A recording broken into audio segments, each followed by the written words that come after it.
Podtacular, the unofficial Halo Universe podcast, presents episode 894, Operation Assault, recorded live on February 13th, 2025.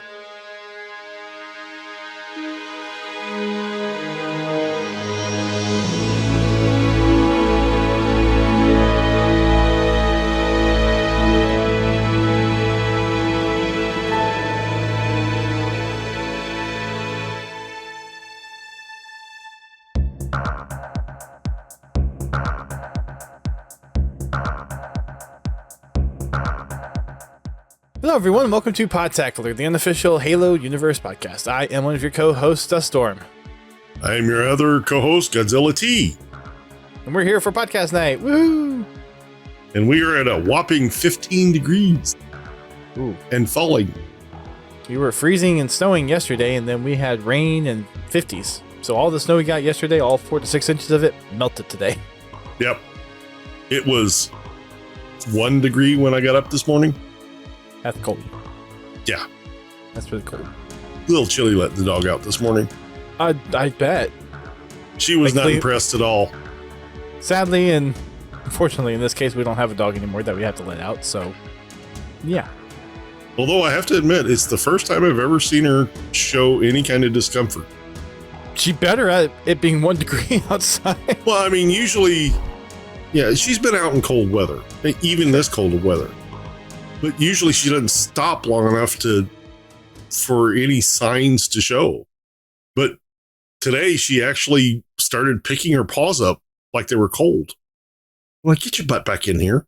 Okay. I guess it was You're cold cold. enough. Go inside. What? But I'm supposed to be outside pottying. Well, she'd already taken care of that. We're supposed to get one more snow here, and I think we're done for the year after next week. We've got 2 chances coming. Saturday and then I think next Tuesday. We've got whether they actually show up or not.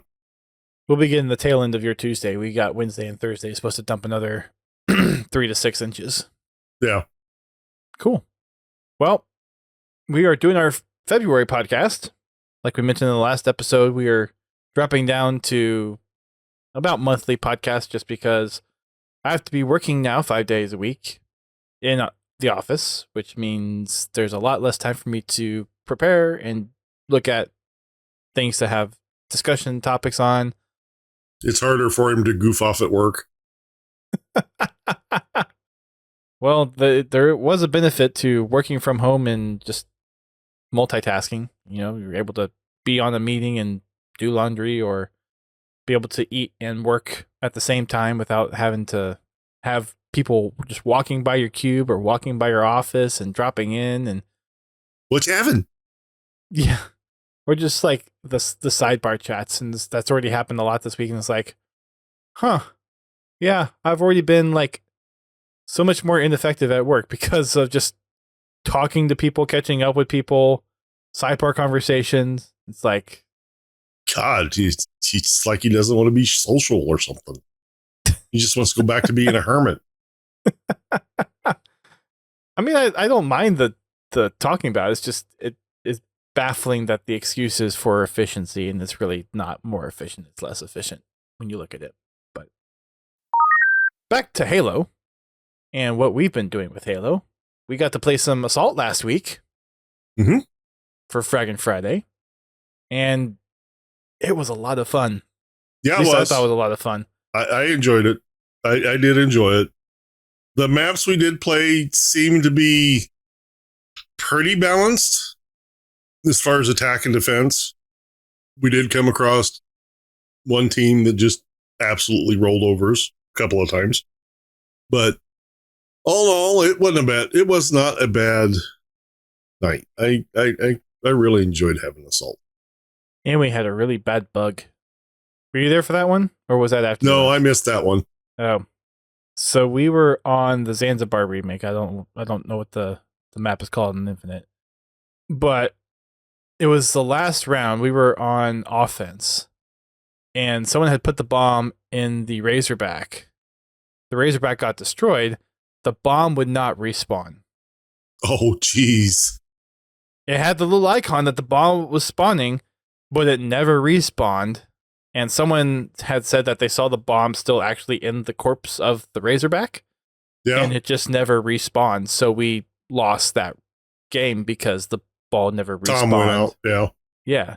It was like 2.5 minutes left in the 5-minute round, and nope, just no chance whatsoever.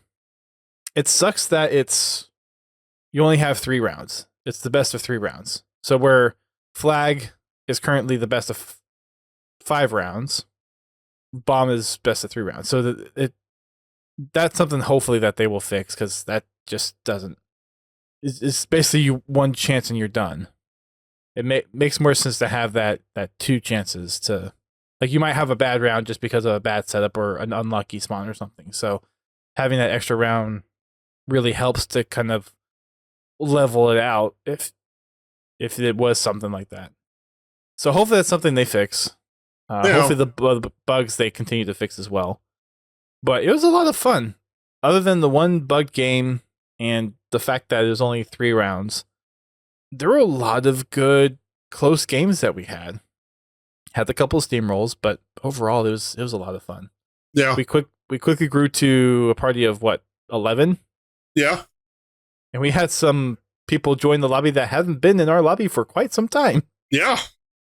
And unfortunately, I had to bail right about that time because, work and everything. Work calls early. Which I'm sorry that I didn't join you, and I missed playing with you guys again. I truly am. But unfortunately, adulting gets in the way sometimes. Back to you were talking about the length of the number of rounds, and I kind of agree with you, but I wonder if they were doing that as far as a time thing, because the games that we played, I think, at least the ones with 1 bomb, I don't know that playing 5 rounds keeps it in that 15-minute window that they seem to be shooting for, that 15 to 18 minutes. Sure. So, but if you look at Capture the Flag as well, that's 5 rounds, and yes, they are shorter rounds. I'm not sure why they have such long rounds for Assault. I don't remember it being that long in past Halo games. I have to go back and check for sure, but I don't believe it was ever 5 minutes even for Assault. The 1 flag, I forget if it's 3 minutes or 4 minutes in Infinite. I think it's 4. But if that's the case, then adding 1 minute and Assault, it might go past the 15. Like I said, it all depends on what they're actually targeting.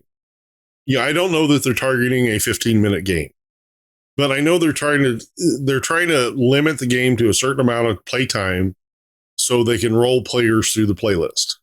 Sure. Because if games take too long, the longer a game takes, the more apt people are to quit the game, especially if they're not having a good time. So to balance that, they play with game times to keep people interested in playing the game and getting them out of a match. Maybe they're having a bad game, get them out of that match as soon as they can to get them into another match that maybe they have more fun in.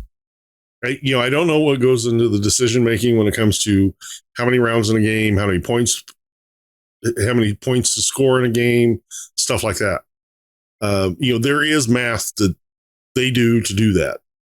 And I'm sure it has, player retention is a big part of that equation. So I don't know that a 5-round Assault game is feasible, especially not with the 5-minute round times. But then you start cutting the round times down and you start pushing up against that clock more. So like I said, I don't know what the equation is they use. I'm just pulling stuff out of my butt, actually. I know there's something in there that made that decision. I think the big thing is a lot of the things that have happened lately kind of come back to this point, or at least a lot of people make the point. If something's worked, don't change it. And there's been assault in previous Halo games, and it's been 4 rounds of assault. Granted, now in Infinite, they have a 5th round as a tiebreaker for at least one flag. So why not do the same thing? Well, also in the other game, in the older games, you only scored if you planted a bomb. You didn't score by keeping them from planting a bomb. At least in 2 and 3. 3, you could disarm. You could disarm, but you didn't score. You didn't score a point for keeping them from detonating the round or detonating the bomb. In Infinite, if you keep them from planting the bomb, you win a point. If you plant the bomb, you win a point. In the scoring system. I'm just talking about the scoring system. Right, but it's still the same. Well, it's kind of previous games, right? If you did not plant the bomb, you did not get a point. Right. So if you didn't plant the bomb, you didn't get a point. The next team planted the bomb and it exploded, they got the point. Right, but that's where So there really was no need for a tiebreaker. But you could have the next 2 rounds flip it and tie it.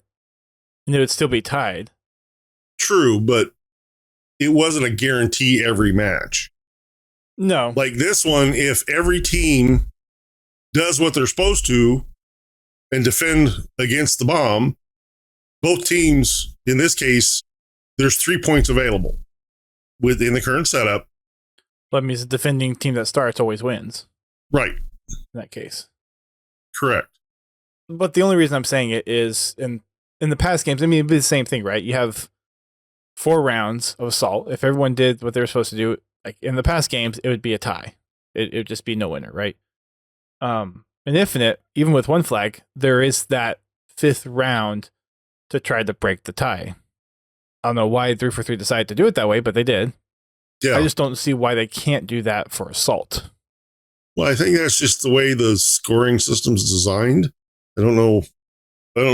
Which is fine. The scoring system's one thing, but like I said, they kept the 4 rounds for flag. Why not keep the 4 rounds for assault plus the tiebreaker round? Like I said, I don't know what math they use. And the one mistake we cannot make is thinking that games today should be just like games from 5 years ago, 10 years ago, 20 years ago, because this is a different market than it was 20 years ago. Granted, yes, the game types are fun. I get it. But just because it worked 20 years ago doesn't mean it's going to work today with the systems that they have. I think it's also a player perception too, because you don't have...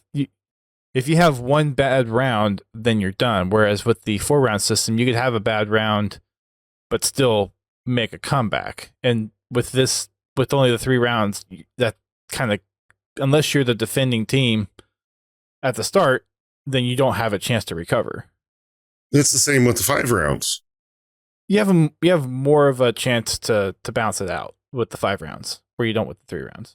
Still, the first point can determine the end of the game. Whatever team gets the first point mathematically has the advantage to win the match. Because all they have to do is keep you from scoring 3 times in a 5 game match, and they get 3 points. That's if you're the defending start, yeah. Right. If you're the attacker, if you score that first round, you have the advantage because you scored that first point. That means you still have 4 more chances to score a point.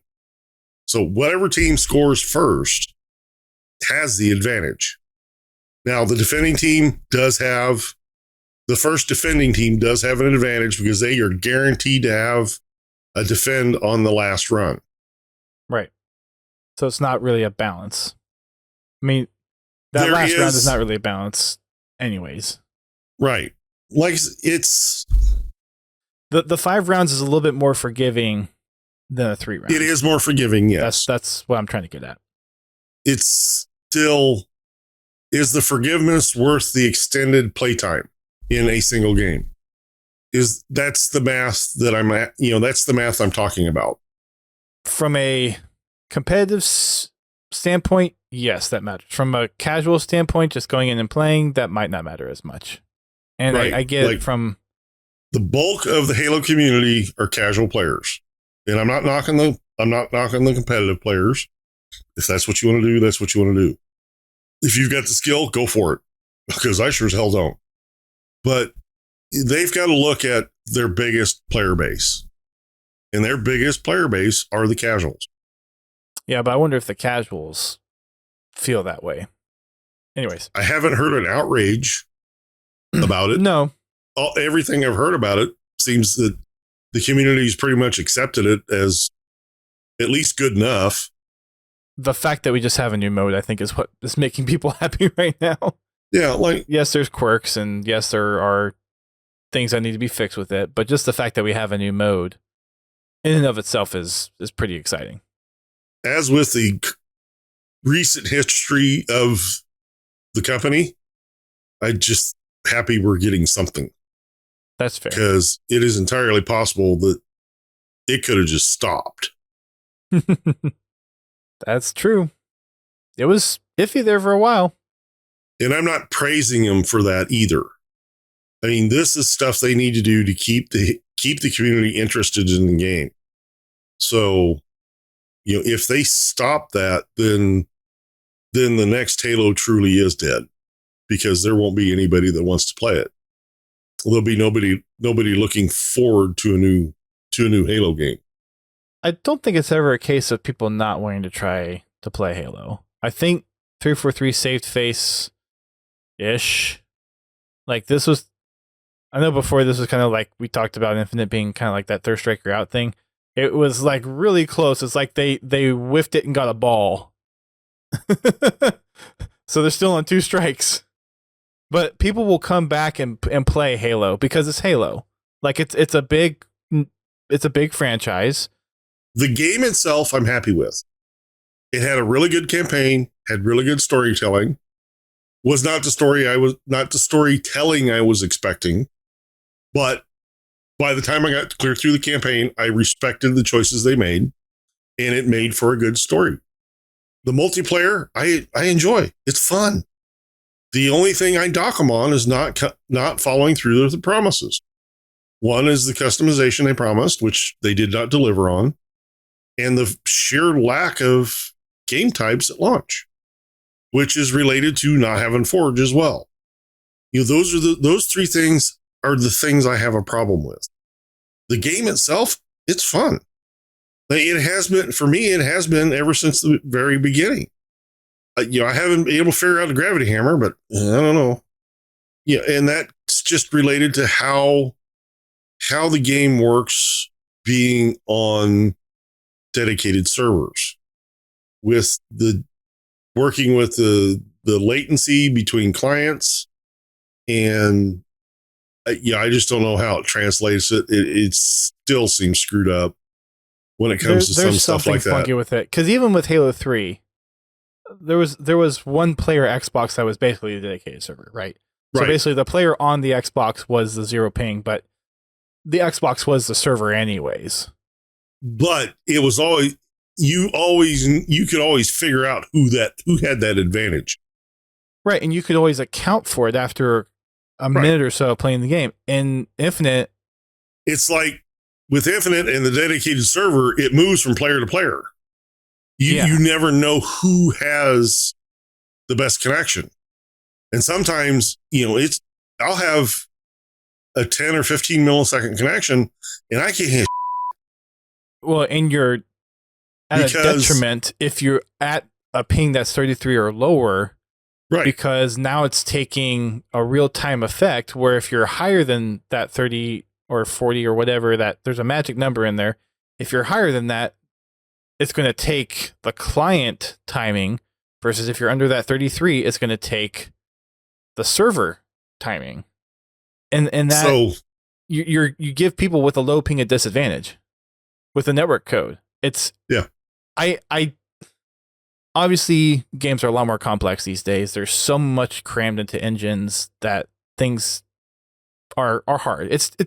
Making games is hard, especially a game like Halo. So I get that there's a challenge, but to go from being able to have an Xbox 360 host a matchmaking game and you're able to figure out that network nuance within the minute or so and be able to play a game casually and competitively without feeling like, well, I don't know if this weapon's going to work when I use it, to something that is at launch wildly inaccurate, network desync, no bullet registration, ghost melees. To me, as a person that works in computer science and IT and works kind of, or has a knowledge of how coding works and all this stuff, it's almost like the foundations of the game that they make, they're focused more on maybe feature sets and making the game look pretty instead of, okay, we need an iron core networking model, an iron core physics model and engine and game mechanics, and then build out from there. At least that's what it feels like. And maybe I'm wrong. Maybe I'm wrong. Maybe the whole slipspace engine and what they're trying to kit bash bang with whatever's left over with Blam and trying to add new things into it. Maybe adding the new things is what's messing up the network. That could be it. But it just feels like priorities and making the game stable and work. When it comes down to the engine, I think it's just the choices that were made by the parent company.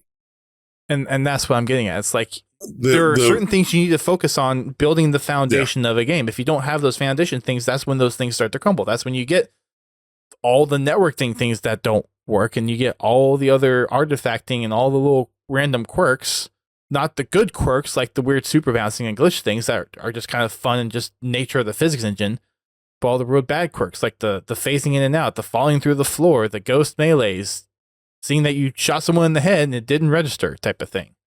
It's those types of things of, if you don't focus on the foundations of building the game and the engine and the feature set, instead you focus on microtransactions, you're going to have a subpar game.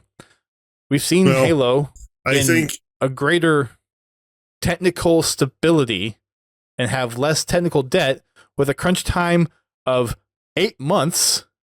Halo 3, Halo 2, that whole dev conundrum, to what we have with 343. And like Halo 4 was great. Halo 4 was great out of the box. 343 is able to make a quality product. It's Halo 4. They've done it. And they've shown that with enough time and effort, they can do it with MCC. But look how many years that took. Halo 5, yeah, that had a lot of technical quirks. It did not have Forge at launch. It had lots of people arguing about things at the beginning. But at least they had developer-made maps and modes, and they added new weapons and new things that was developer in-house, not just relying only on Forge creations from the community. Well, except for Big Team. Well, yeah, that was another misstep. But they kept making Warzone maps, they kept making new weapons and vehicles, and there was developer content that regularly came out for Halo 5. And it's like Halo Infinite, they just, okay, we're going to throw all the good things that we did and we're just focus on microtransactions. Again, you don't know how much of that came from the parent. I know. It's stuff on the studio side that we're never going to know. I'm not saying that 343 doesn't carry some of it. The even whole if they want to do microtransactions and do that model, which people hate that model. However, that's the vocal minority of people that hate that model, because when you look at the numbers, it makes the money.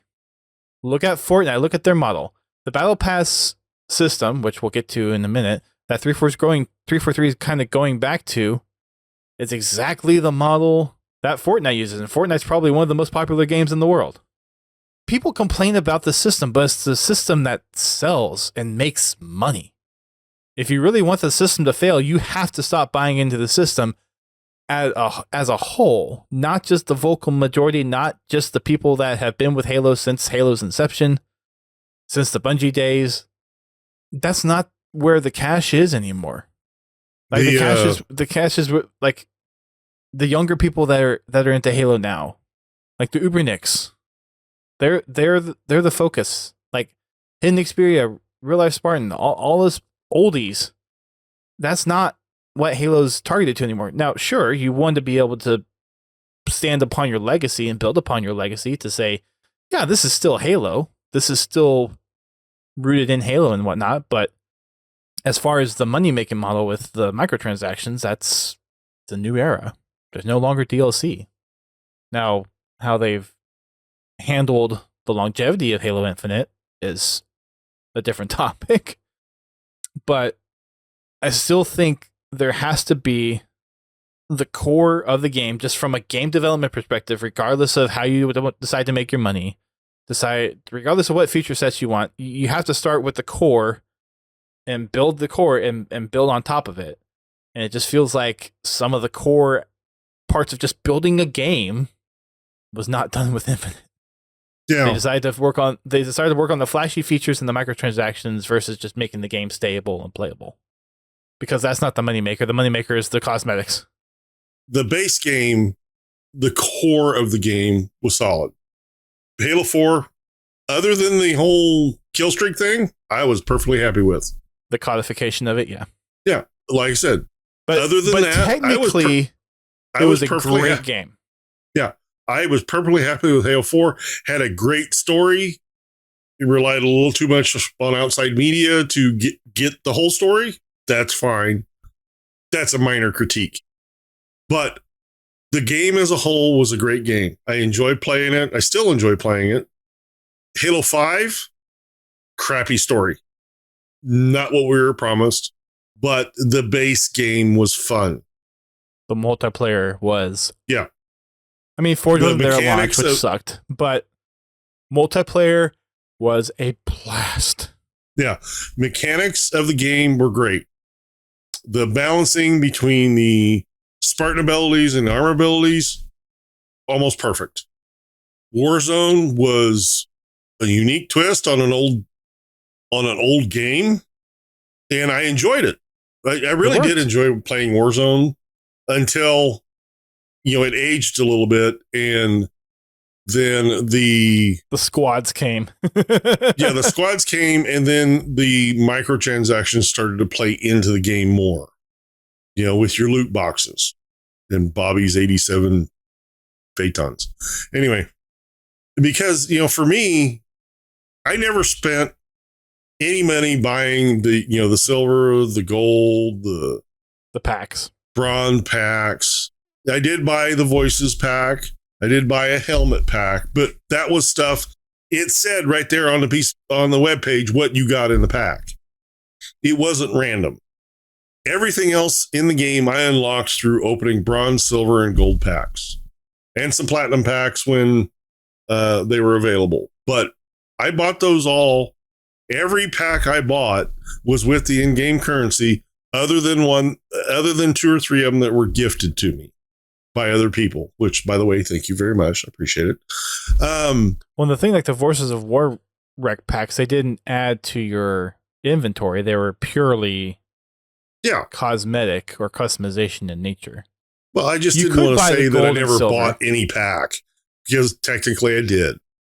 But, just going back to the Phaeton thing, my luck when it came to Phaetons was horrible. I'm literally, to this day, I'm still in the single digits when it comes to Phaetons opening from packs. But you have people like Bobby. I don't know how many total Phaetons he's got, but he's probably got like 47 of them right now. They've got about 37 of those like shareable packs that you got from the HCS codes when they used to have the tournaments. I think I still have some of those that I could like gift to you and see if you could get one more Phaeton out of it. At this point, I don't care. Well, I mean, at this point, I don't even pay. Warzone's not even playable anymore because of low population. At least the last time I tried. Now, it might be a little different on a Friday night or, a weekend. But like during the week, no. About the only thing you can reliably get a game in is Super Fiesta. So what you're saying is, now that's a low population, we need to team up 2 12s together and just shoot Marines. Well, you could do that. So we can get our Achilles, which will never happen. Hell, we can't even track it anymore. There's probably a third-party tracker out there somewhere, I would imagine. I don't know.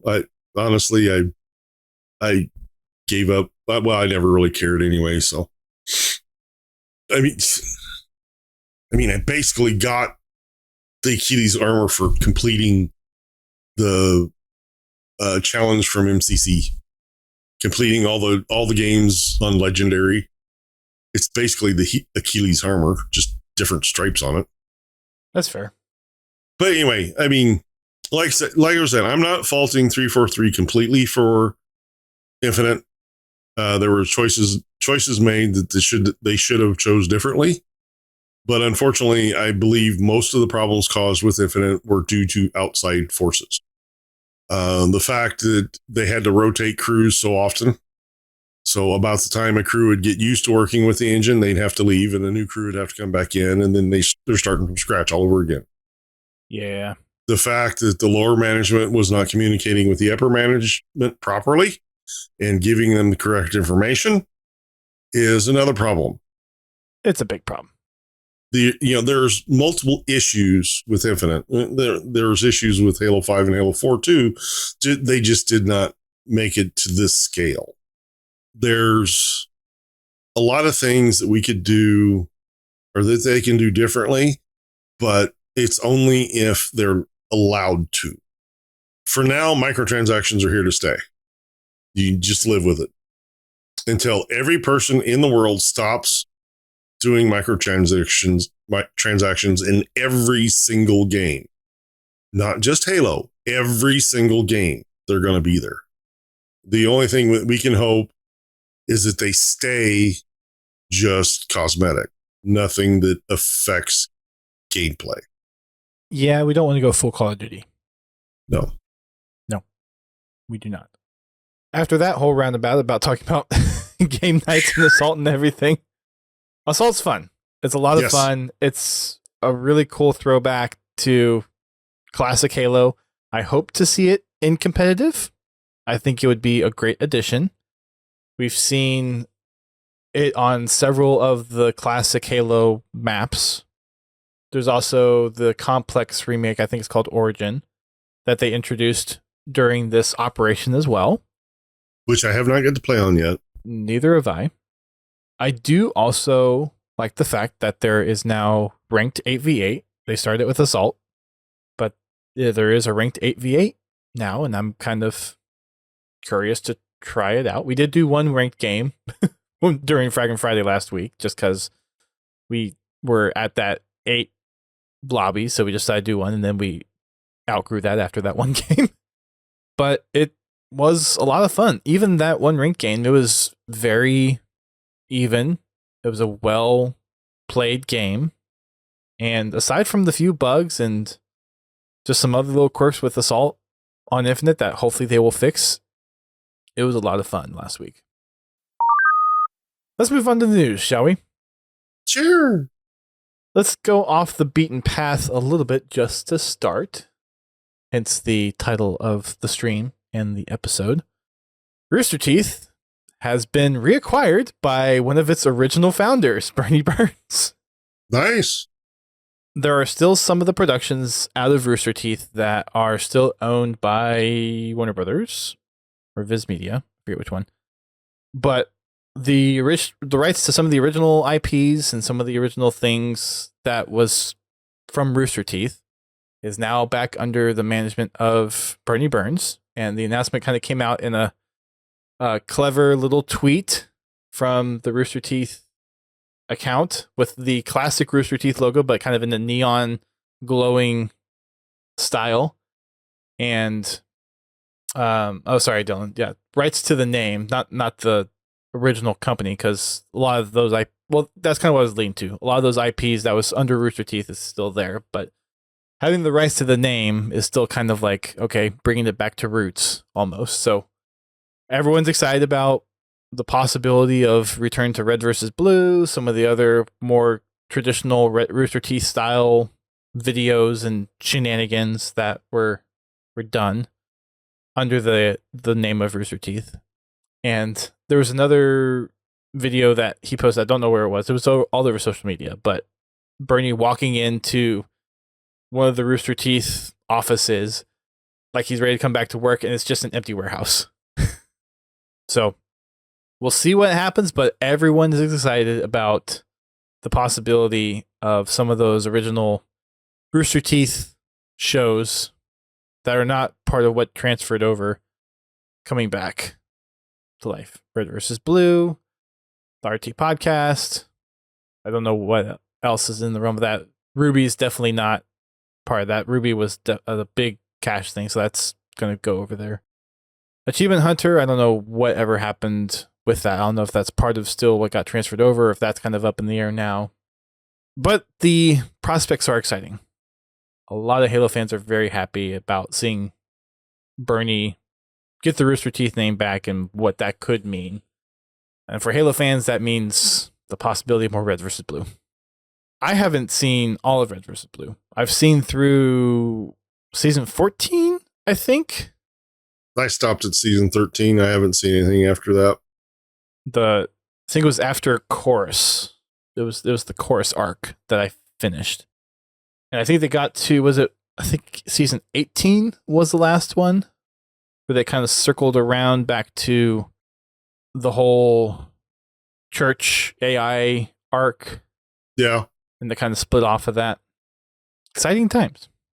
Another offshoot is Netflix has picked up the rights to the Halo TV series, which has fans divided at the moment because it's a question of if they're picking it up, does that mean that they're interested in looking at renewing the Halo TV show for a third season?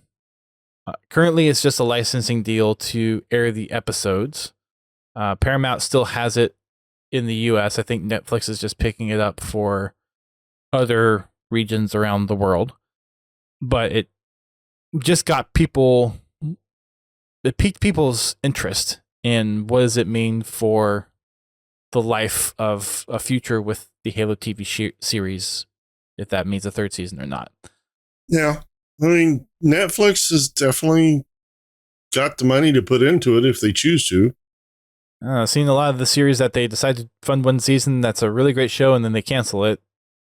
I didn't say they would continue to do it. I said they've got the money to do it. Yeah, Netflix is one of those.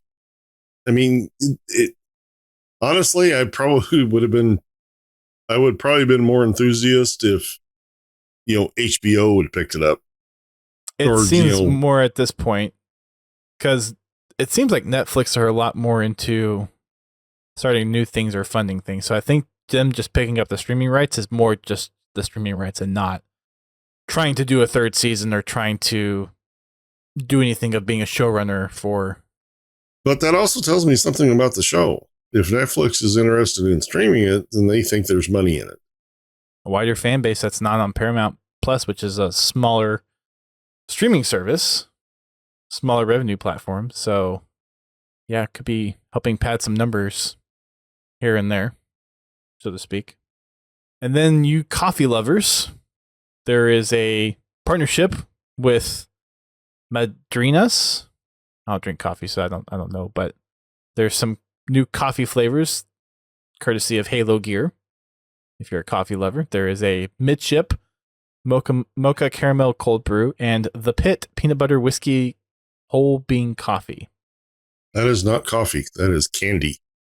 Oh, that's candy? No. They call it coffee, but that's candy. Oh, the second one's candy. Sorry. The first one's coffee. The second one's candy. Their coffee is hot and black. So you've had it before? No. Wait. Real coffee is hot and black, not cold and creamy. Oh, I see. Okay. You were making a joke. Okay. No, I was stating a fact. But yes, I get what you're. Yes, I was poking fun at them. Yes. If it isn't obvious, I haven't been sleeping well the last couple of weeks. Yet something else that goes over Dust's head. Midship Cold Brew and the Pit. I guess it's still it's a whole bean in a candy thing. It looks like still. Yeah. So no, there is coffee derivative in it. Yeah. Yeah, I'm sure it's a coffee bean with some special roast on it. Who knows? Yeah, I'll stick with my Folgers. I was asked to get some Tim Hortons coffee from a coworker when they go on my trip next week. So, yeah. Okay, so that's it, I think, for kind of the side Halo news, if I've got everything. As far as official stuff, we have the latest operations roadmap. This was streamed a couple of weeks ago by 343 on a Friday. I think, was it after the? Yeah, it was after the last episode, the day after our last episode. They are reintroducing 50-tier battle passes. Instead of the 500 credits, they are now 1,000 credits apiece, and that's going forward. However, instead of having the battle passes available to go back and purchase if you didn't get it when it was out, it's now, if you don't buy it when it's out, then it's gone forever. Some people are not too thrilled about that because it's kind of going back on what people perceived as an improvement to the whole microtransaction system, but FOMO sells. Well, I mean, honestly, if there's nothing in the battle pass I want, I'm not going to buy it. Even after it goes off, after it's expired, if there's nothing in it, what do I get by buying it? I mean, there are people out there that are just completionists. They have to complete everything. Right. Okay, fine. If it's something you're going to complete, you want to complete anyway, you're going to spend the money on it regardless. It's just a matter of you buy it now or buy it then. Well, part of this is a lot of the cosmetics in the operation are going to be sold in the store afterwards. So they're trying to get people to, if you really want to get the unlocks without paying full price for the armor sets and everything, then you want to buy the battle pass. If not, then you're going to have to buy all the customization and armor afterwards at a 5 times premium. Yeah, I mean, granted, I herald them for not letting battle passes expire, but then I started looking at the model and I'm like, okay, I have several battle passes that I haven't completed. Most of them are the operations. Well, I don't put the time into Halo as I used to, because honestly, about the only thing I'm looking to do when I get home from work is eat dinner and go to bed. Well, most nights I don't even turn on my computer.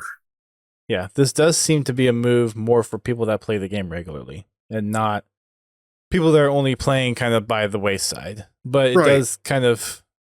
I mean, if you want the battle pass, you're either going to spend the money on it. You're going to spend, regardless if you buy it while it's active or after it goes obsolete, you were still going to spend the money. So you might as well just spend the money. You can still switch between battle passes, right? Yes. Okay. So all they're doing is making you buy the pass first. I don't have a problem with that, because if you're going to buy the pass, either way, you're going to spend the money. It's not like they're discounting it after it goes away. It's still the same price.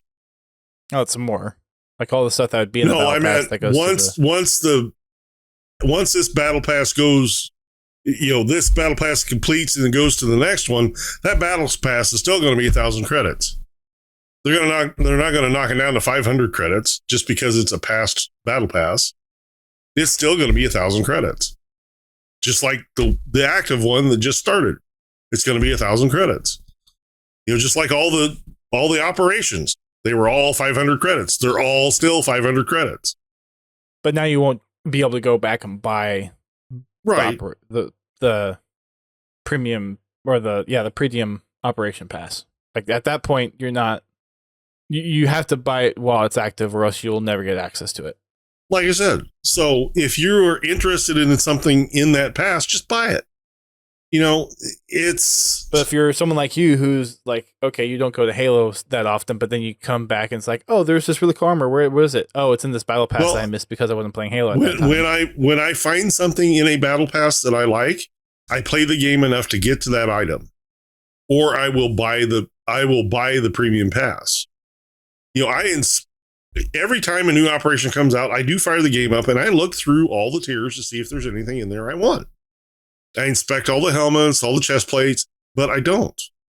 Yeah, but we're kind of the minority of people that are actively checking. I understand. And I get it. The option to go back and buy it was nice.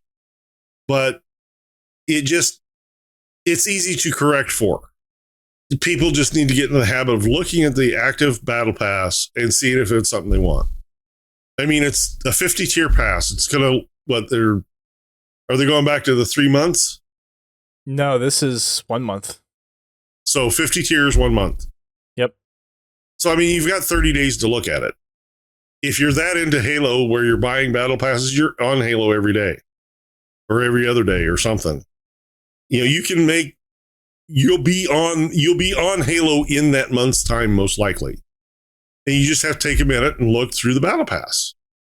You know, I'm so tired, and I get it. There are plenty of things that I've missed in games that I wanted, but I didn't get on in time to get them. Okay, great. Oh, well, sorry. But this whole time-gated stuff is really irritating me. And it's not that there's time-gated stuff. It's the whole discussion behind it. Every other game out there that uses the battle pass, once it expires, you can't even complete it, let alone go back and buy it. That's a good point, actually. I mean, Fortnite, once that pass is over with, it's gone. That's true. If you didn't get what you wanted, well, you're screwed. Now you make a good point. So we still got it better than most of the rest of the AAA games out there using battle pass type systems. And I guarantee you the reason they made that choice is because nobody was going back and buying those passes, or a very small minority of them. Minority of people were doing it. And that could be a good metric that we don't have access to. That's a good point, too. So by taking that option away, you now drive people to actually buy the pass when it's active. So that encourages more money spent. And you are getting twice the amount of stuff, or possibly, basically three times more, because instead of one full armor set, in this one we're getting 4. Yeah. For the price of twice that. So for 1,000 credits, you get 4 times as much content. And I'm sure if you complete the battle pass, you get $1,000, at least 1,000 credits out of it. Nope. Not anymore. There's no more credits. Nope. No more credits. Okay. Sorry, I missed that part.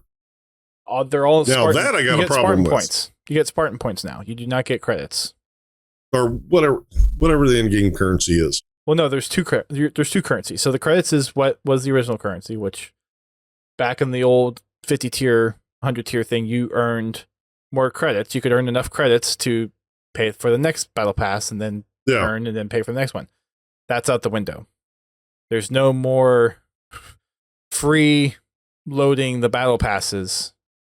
So you're going to have to go out, and if you run out of credits, you're going to have to go out and buy credits in order to buy the battle passes once you run out. Wouldn't be hard for me because I don't think I have enough to buy a single battle pass anyway. So I think Bobby kind of nailed it on the head. It's the fact that we went in a direction that seemed to make it more consumer friendly, and now we're going back in a direction that seems not as consumer friendly.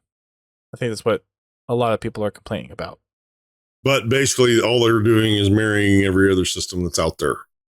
Well, Fortnite, if you completed the battle pass, you actually get enough V-Bucks to buy the next battle pass. Yeah. You don't in some other games. No.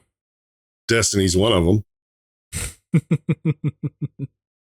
Matter of fact, you get no currency that can be applied towards the next act or battle pass, whatever they want to call it. You get nothing. You get an in-game currency that will allow you to buy cosmetics from the store, but it's a very limited amount of cosmetics, and it's in its own special section of the store. It's like the Spartan points for Halo Infinite. Well, at least the Spartan points, you will be able to get some at least unique armor pieces, weapon skins, things like that. In Destiny in particular, okay, yeah, you can get emotes. Okay, sure. You can get ghost shells. Cool. And you can get vehicles. And occasionally you can buy an armor set that is outrageously overpriced for the amount of currency you were given. So, like I said, there are models that go both ways.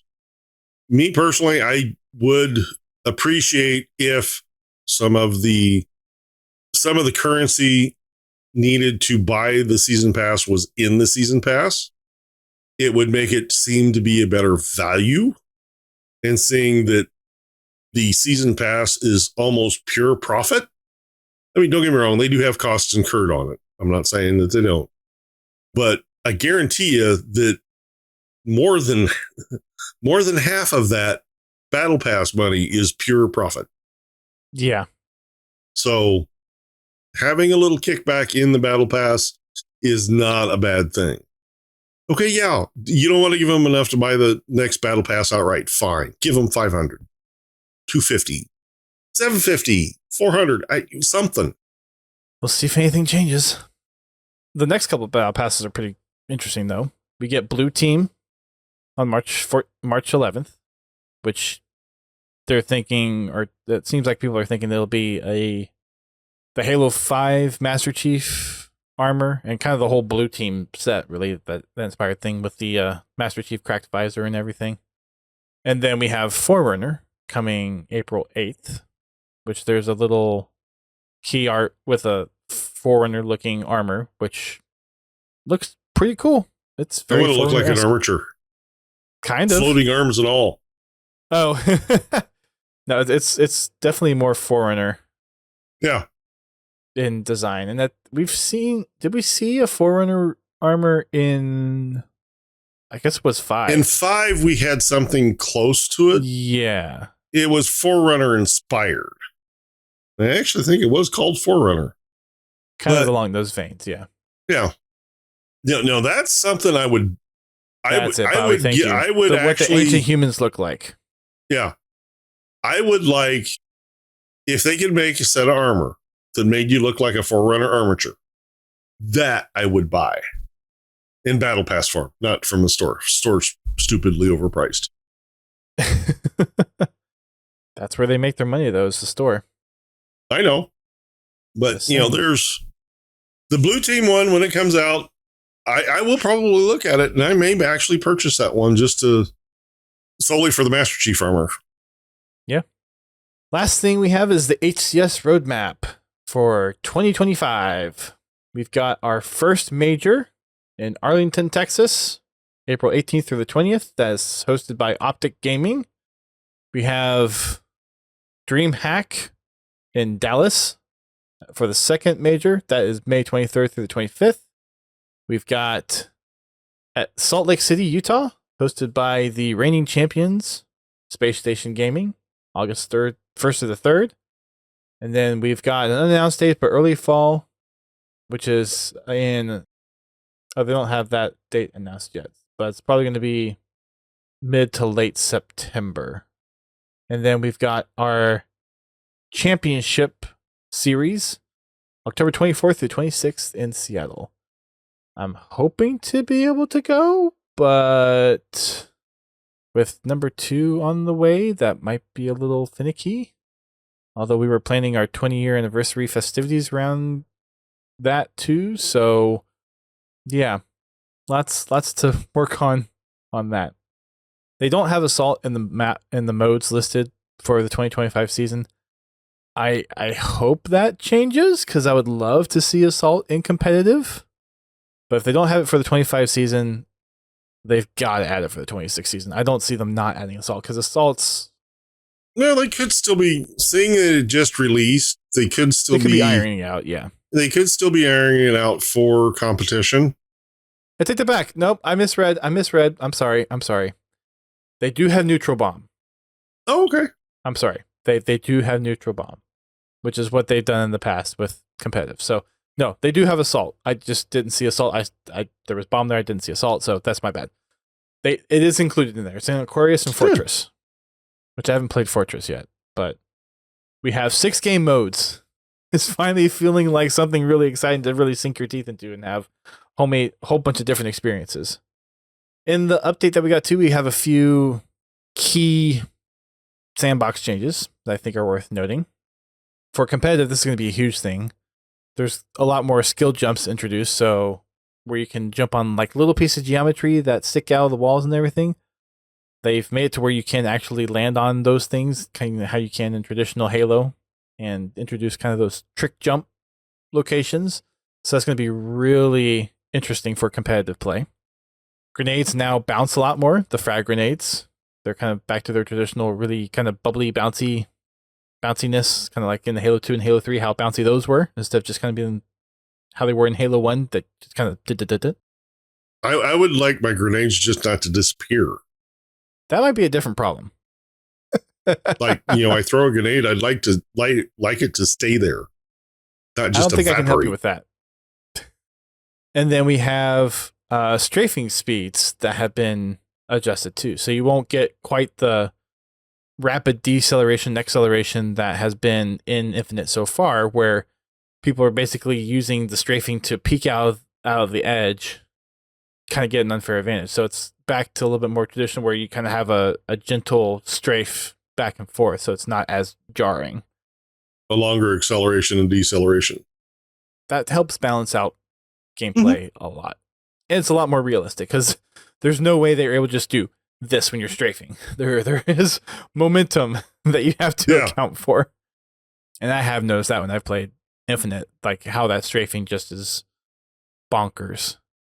Yeah. Because you'll try to shoot somebody and they're gaming the system. So because of how they're strafing and they're able to kind of like peek around the edge without really having a lot of their body exposed and taking advantage of that mechanic. So this helps level the playing field a lot in those edge cases.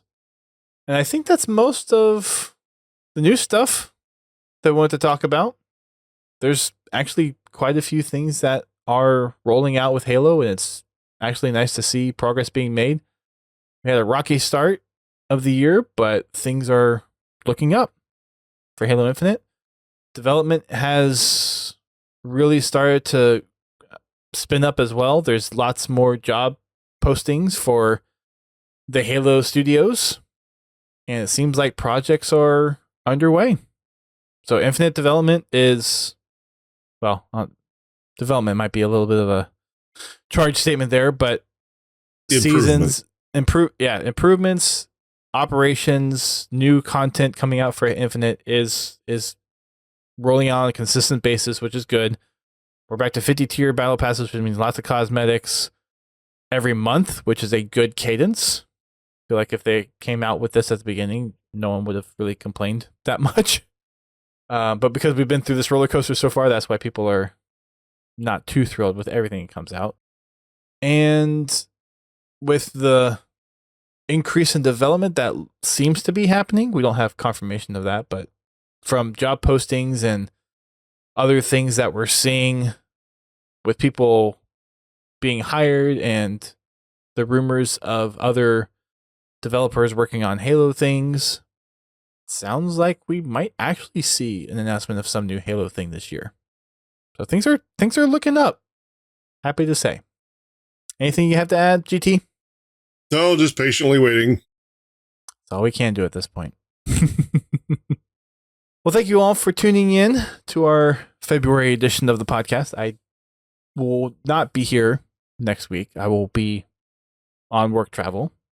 The week after, unless we have something significant that comes out news-wise, we will probably be playing more Cursed ODST. If you did not join us for last week, we got stuck on NMPD because we could not get the Phantoms to keep coming. Even though we tried very carefully to not break the game, there was just a point where the enemies just jumped off the side of the tower instead of onto the platform where we could kill them, and we think that's what caused the issue. It's so hard to not like throw the rock nukes or anything to push the Phantom off, but I think it was just something with the scripting. Just the Phantom did not. For some reason, the Phantom wasn't coming far enough over, and when the enemies would leave the Phantom, they'd just fall. And apparently, at that particular point, there is no kill barrier for the AI. So we just got stuck. So we'll probably pass through that. We did Kikuwani Station. I think, was it Delta 9? I forget what or Data Hive. So we'll probably get back in. We'll probably play through Data Hive and finish out the rest of the campaign if we're Which both ought to there. be interesting. I'm wondering what new stuff is in there. Somebody's got a rocket grenade problem. It's an addiction. D20s or rocket grenades, man. Anyways, thank you all for listening, tuning in, however you are hearing us through your headphones or whatever. We'll see you all for Fraggin' Friday tomorrow. If not, we'll see you all on our next stream. Have a good night. Good night. Thank you for listening to Podtacular, the unofficial Halo Universe podcast. You can find our podcast on your favorite podcasting service and listen to us live every Thursday night at 8:30 p.m. Eastern Time on Twitch. Check out our website, podtacular.com, and join the community on Discord at podtacular.com/discord. If you want to play Halo with us, come join us for Fraggin' Fridays at 8:30 p.m. Eastern Time. You can find us on Twitter, Facebook, Instagram, and YouTube.